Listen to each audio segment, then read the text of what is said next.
একটা ফেক কাবিননামা বের করছে যেখানে নাকি বলতেছে আমাদের নাকি বিয়ে হইছে। তো বিয়ের কাবিননামাটা যদি ফেক হয় তাহলে আমরা 4 বছর আমরা কিসের মধ্যে ছিলাম? তোরে না মামলা তুলবি না তুই কস, তোরে না মামলা তুলবি না তুই। সোশ্যাল মিডিয়ার আলোচিত মুখ মামুন ও লায়লার গোপন বিয়ের রহস্য অবশেষে ফাঁস হয়ে গেল।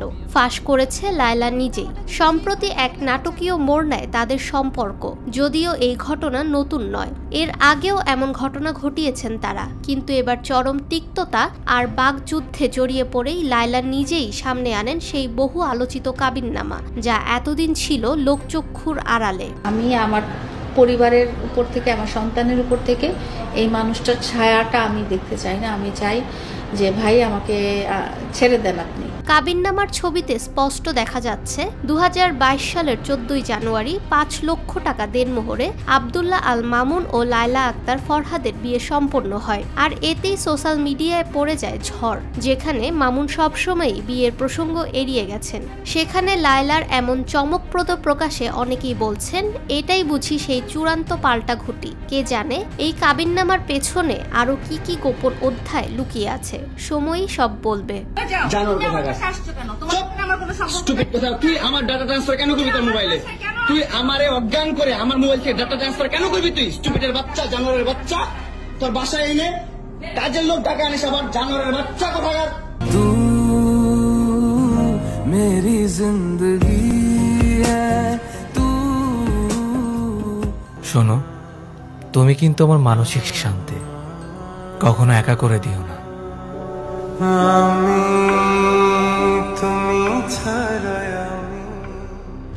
সম্প্রতি এক অনলাইন প্ল্যাটফর্মে দেওয়া সাক্ষাৎকারে ফের আগুনে ঘি ঢালল লায়লা মামুন কাবিননামার কাণ্ড। আলোচিত এই বিয়ের কাগজ ঘিরে শুরু হয়েছে তুমুল বিতর্ক। এবার উঠেছে এক চাঞ্চল্যকর অভিযোগ, কাবিননামাটি নাকি জাল। 2004 সাল থেকে অদ্যাবধি উনি রেজিস্টারই নন, আবার 2020 সালে উনি ইন্তেকাল করছেন। এই অনুযায়ী আপনার যে কাগজ আমি দেখতেছি, এই অনুযায়ী আমাদের কাছে এটা টোটালি ফলস মনে হচ্ছে। বাকিটা আপনারা চিন্তা করে দেখেন। সূত্র মতে এই তথাকথিত বিয়ের নথিটি সংশ্লিষ্ট কাজী অফিসের কোনো রেজিস্টারে খুঁজে পাওয়া যায়নি। লায়লার পক্ষ থেকে যে কাবিননামা প্রকাশ করে দাবি করা হয়েছিল বিয়েটা ছিল একেবারেই বৈধ, সেখানে নতুন এই তথ্য ফাঁসের পর সোশ্যাল মিডিয়ায় শুরু হয়েছে ট্রল আর বিশ্লেষণের ঝড়।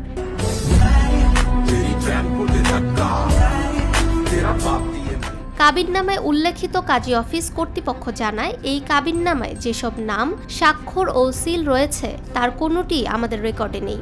মোহাম্মদ ইব্রাহিম খলিল নামে আমাদের কোনো সহকারী নেই। কাবিননামায় স্বাক্ষর করা রেজিস্ট্রার এম.এ. মজিদ 2020 সালে মারা গেছেন এবং 2004 সাল থেকে তিনি আর রেজিস্ট্রার ছিলেন না। অতএব এই কাগজপত্রটি আমাদের দৃষ্টিতে সম্পূর্ণ ভুয়া বলে প্রতীয়মান হচ্ছে।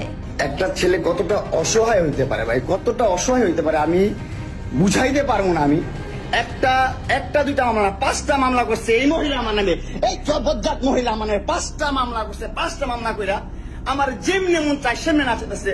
আমার একটা লাইফ আছে ভাই, আমার একটা জীবন আছে ভাই। আমি আমার মতন মুভ অন করবো, আমি আমার মতন ঘুরবো, আমার ফ্রেন্ডদেরকে নিয়ে ঘুরবো, আমি আমার মতন করে যা মন চাই করবো।